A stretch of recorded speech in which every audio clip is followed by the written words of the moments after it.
Hi guys, hold on for a second. Before we proceed to the video, I have something very important to tell you. Professor Jon V. Kofas has published his new book in collaboration with Little French Media, and the title of the book is Neoliberalism, Inequality, and Authoritarianism. This book details how neoliberalism impacts the geopolitical economy in the 21st century. You can buy it from Amazon, and the link is in the description. Thank you. Now let's proceed to the video. Welcome, everyone.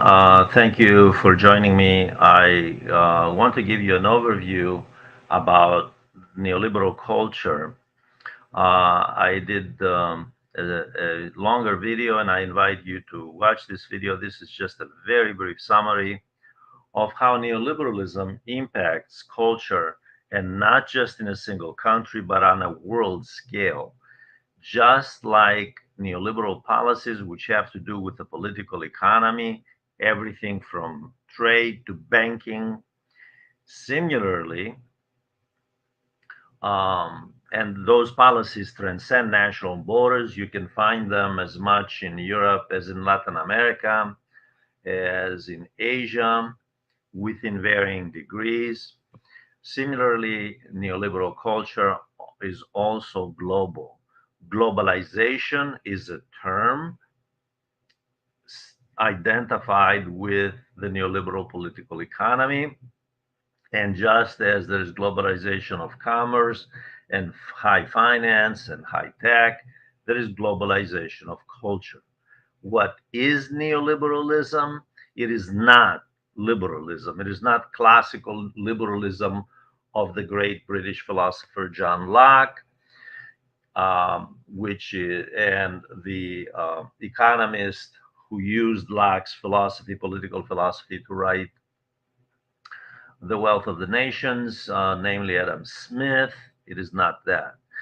Neoliberalism is about using the state, government in other words, as a vehicle to buttress the capitalist system, which is in crisis and perpetually would remain so were it not for the support of the state, which uses the various mechanisms from the fiscal and monetary policy mechanisms to labor policy, investment policy, trade policy, to support, to transfer money from the working class and the middle class through those mechanisms, by the way, and provide corporate subsidies.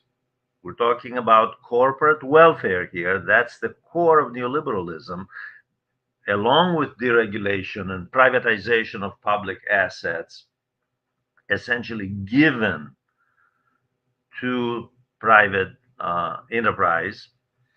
All of that is part of neoliberalism.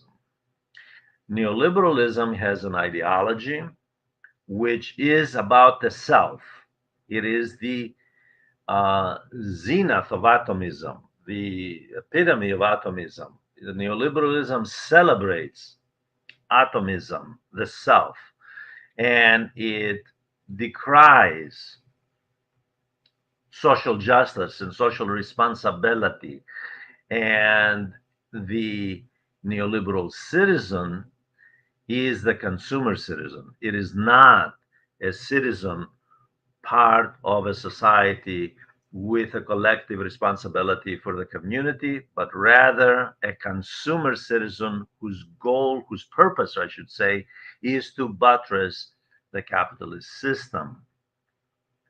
Neoliberal culture is based on an ideology of the consumer citizen, of a human being immersed in atomistic propensities, and with the ultimate goal of accumulation of capital, accumulation of wealth. That's the ideal. Social welfare is replaced with corporate welfare.